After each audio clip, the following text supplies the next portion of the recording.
Hello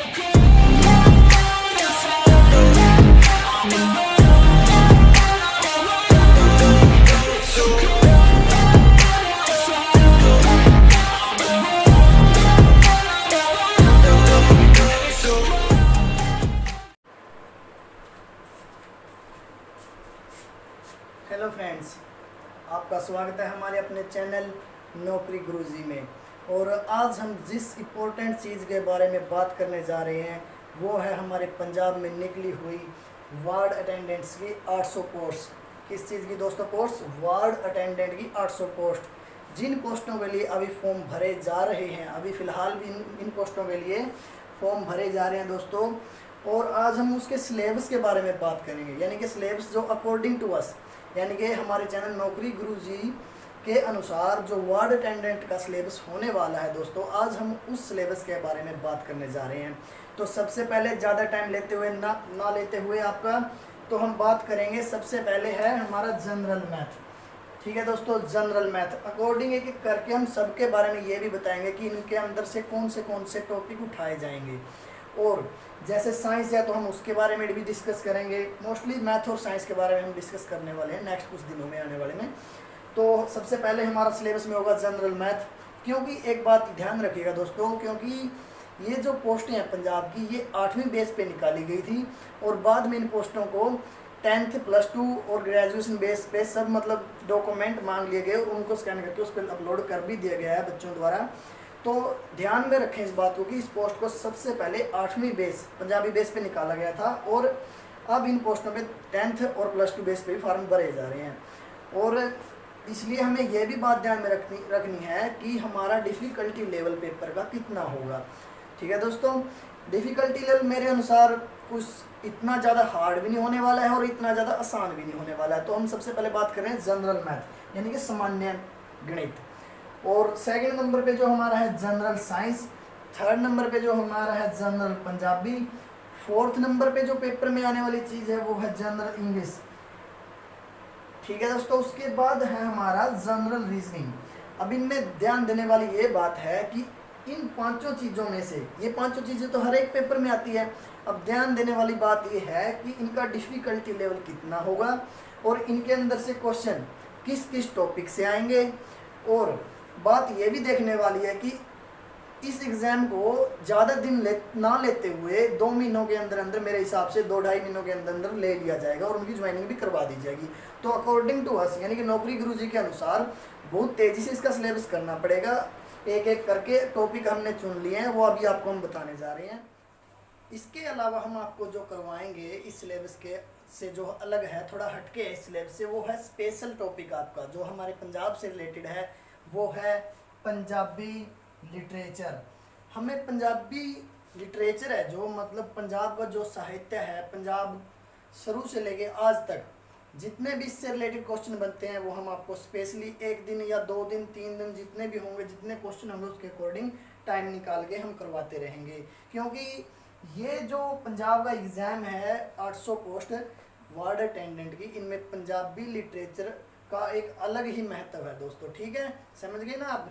इसलिए हम इसको स्पेशली फ्रेंड, चलो अब हम आपको बताने जा रहे हैं कि हमारा मैथ का सिलेबस क्या होने वाला है। अप्रोक्सीमेटली 80% यही सिलेबस रहेगा दोस्तों, ध्यान में रखिएगा, कहीं आप उसको इग्नोर करके चलो। ठीक है, तो हमारा सबसे पहले न्यूमेरिकल अबाउट नंबर्स। हम सबसे पहले क्या करेंगे, न्यूमेरिकल निकालेंगे। हम नंबर्स के बारे में न्यूमेरिकल निकालेंगे और हम सबसे पहले मैथ को ही लेके चलेंगे। हम सबसे पहले सिलेबस जो मैथ का है उसको ही कंप्लीट करके चलेंगे, क्योंकि आगे जाकर हमें आसानी होगी। जितना जल्दी हम इसको निकालेंगे उतना आगे जाके हमें थियोरेटिकल सब्जेक्ट है ना जो, उनको आगे जाकर निकालने में आसानी रहेगी अगर हम सबसे पहले मैथ को करके चलेंगे। ठीक है दोस्तों, सबसे पहले हमें इसमें करने होंगे न्यूमेरिकल अबाउट नंबर्स।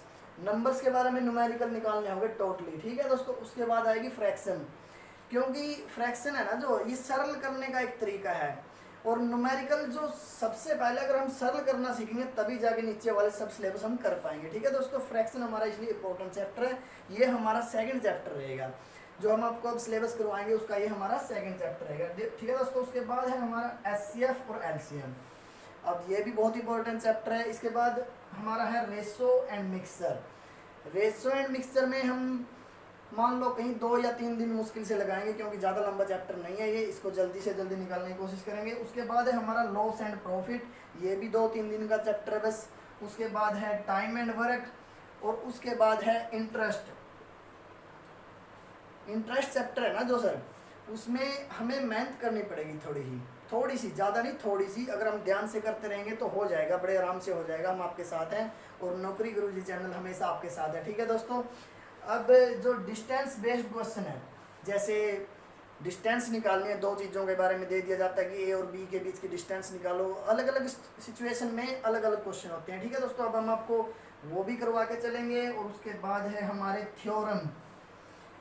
अब ये चैप्टर है ना जो थ्योरम, ये लंबा चलने वाला है। मान के चलिए आप इसको 1 हफ्ते में अगर अप्रोक्सीमेटली कर भी लें तो बहुत अच्छा है, क्योंकि ये चैप्टर ना अगर अकेला चैप्टर करके चलो ना तो 2 महीने में होता है दोस्तों। थ्योरम चैप्टर है जो हमारा, ठीक है। उसके बाद है वॉल्यूम।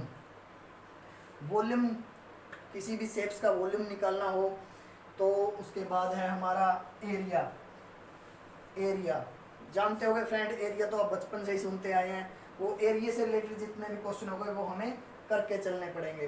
तो ये जो हमने बताए हैं आपको, ये आपके 80% सिलेबस को मान के चलिए कवर करते हैं, और इनसे बाहर क्वेश्चन आने वाले नहीं हैं, और इनसे ही आएंगे, ठीक है दोस्तों। ऐसा कुछ नहीं है कि इससे ज़्यादा बाहर आने वाला है। हो सकता है सिलेबस आए उसमें 1-2 चेंजेज अलग से मिले, वो हम आपको बाद में करवा देंगे, ठीक है दोस्तों। वो एट ए टाइम भी हो जाएंगे, मान लो कि 10 दिन रहते हैं पेपर के, वो उस टाइम भी हो सकते हैं।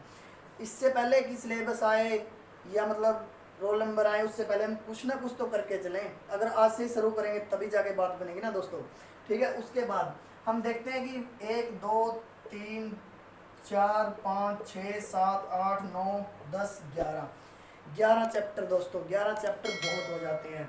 और ऐसा नहीं है कि मान लो अगर हम ऐसा सिलेबस आएगा फिर करना स्टार्ट करेंगे तब जाके हम सिलेबस करेंगे। अगर हम आज से ही करना शुरू कर देंगे तभी बात बनेगी। तो अब आप इंग्लिश का सिलेबस देख लीजिए। इंग्लिश के सिलेबस में सबसे पहले हमारे होने वाले एंटोनी सिनोनिम्स, उसके बाद सेंटेंसेस, उसके बाद एक्टिव और पैसिव्स, उसके बाद फिल इन द ब्लैंक्स, और उसके बाद है हमारा ट्रांसफॉर्मेशंस, और उसके बाद है आइडियम एंड फ्रेजेस, ठीक है। उसके बाद है वन वर्ड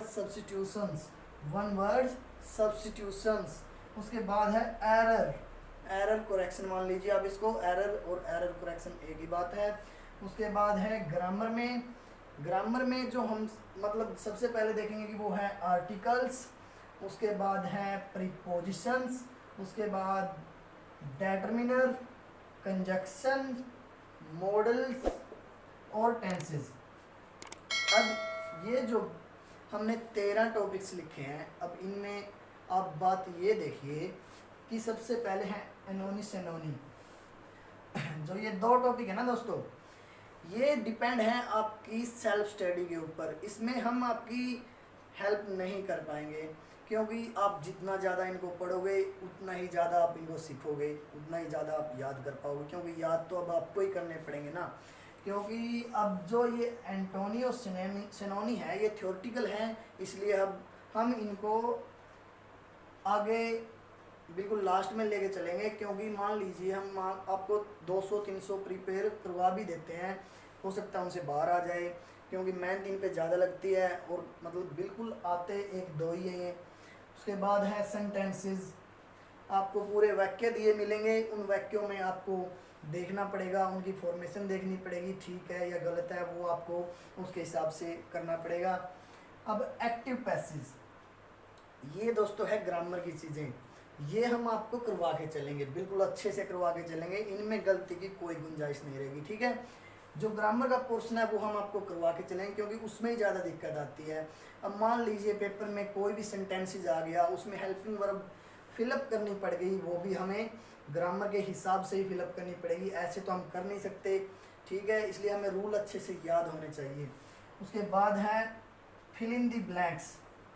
अब इस ब्लैंक्स में वर्ब की first form, second form, third form, फिर से वही बात आ गई, वो भी आपको अगर ग्रामर अच्छे से, सेंटेंसेज यानी कि टेंसेज आपको अच्छे से आते हैं तभी आप फिलअप कर पाओगे। उसके बाद ट्रांसफॉर्मेशन, ये चीज़ भी बिल्कुल ही टेंसेज पे डिपेंड है। ट्रांसफॉर्मेशन अगर आपको अच्छे से जैसे भूत, भविष्य और प्रेजेंट का अच्छे से पता होगा, तभी आप उसमें वर्ब की सही फॉर्म फिट कर पाओगे। उसके साथ हेल्पिंग वर्ब के साथ फर्स्ट फॉर्म, ING वगैरह सब कुछ देखना पड़ता है, टेंसेस के हिसाब से भरा जाता है सब कुछ। तो आपको हम सेंटेंसेस भी करवाएंगे। उसके बाद है आइडियम एंड फ्रेजेस, ये बिल्कुल थियोरेटिकल है, ये भी आपको खुद करना पड़ेगा। अब जो करवाने वाला पोर्शन है वो है हमारा, मान के चलिए ग्रामर। जो थियोरेटिकल है वो आपको खुद ही करना पड़ेगा, हम रिवीजन बाद में करवा देंगे। मान लो हम 500 एग्जाम्पल कर भी लेते हैं तो 500 हो सकता है कि उसमें से आ जाए, हो सकता है ना भी आए। तो हम ऐसी चीज़ों को टाइम देंगे जिनमें से आने ही आने होते हैं, और वो fill in the blanks, error वगैरह सब, कंजक्शन वगैरह वो ग्रामर पे डिपेंड करते हैं। तो उसके बाद वन वर्ड सब्स्टिट्यूशन, ये भी थियोरेटिकल है बिल्कुल। और ये एरर, ये ग्रामेटिकल है, बिल्कुल ग्रामर वाला पोर्शन है। अब ये जो हमारा ग्रामर वाला पोर्शन है, ये वाला, ये हमको बिल्कुल करवा के चलेंगे। सबसे पहले हम इसको ही हिट करने वाले हैं, क्योंकि इससे ज़्यादा क्वेश्चन आएंगे। थियोरेटिकल में तो हम मान लो 5-4 दिन दे भी देते हैं तो अप्रोक्सीमेटली हम अपना कर ही लेते हैं, लेकिन इसमें ज़्यादा टाइम लगता है, ठीक है। सबसे पहले article, preposition, determiners, conjunction, models और टेंसेस, ये सब हमारे करवाने वाली चीज़ें हैं। जैसे हम ग्रामर को स्टार्ट करेंगे इंग्लिश में, बिल्कुल ऐसे ही सीरियल वाइज करते जाएंगे, ठीक है दोस्तों। ये हमारा इंग्लिश का सिलेबस होता है। अप्रोक्सीमेटली जो होना ही है ये वो सिलेबस है। अगर इससे 2-4 चीज़ें बाहर आती हैं, फिर से वही वाली बात हो गई, अगर 2-4 चीज़ें बाहर भी आती हैं तो वो हम बाद में कर लेंगे। सबसे पहले जो आना है उसको कर लेते हैं, ठीक है। जो हमारा दोस्तों सिलेबस रह गया है, जिन चीज़ों का सिलेबस रह गया है उसके बारे में हम कल नेक्स्ट वीडियो में डिस्कस करेंगे। आज हमने हमारे मैथ और इंग्लिश के सिलेबस के बारे में डिस्कस किया। हमारे चैनल नौकरी गुरुजी को देखने के लिए आपका बहुत बहुत धन्यवाद। हमारे साथ बने रहिए, अपना सहयोग देते रहिए, हम आपके आभारी हैं। Thank you. जय हिंद, जय भारत, धन्यवाद।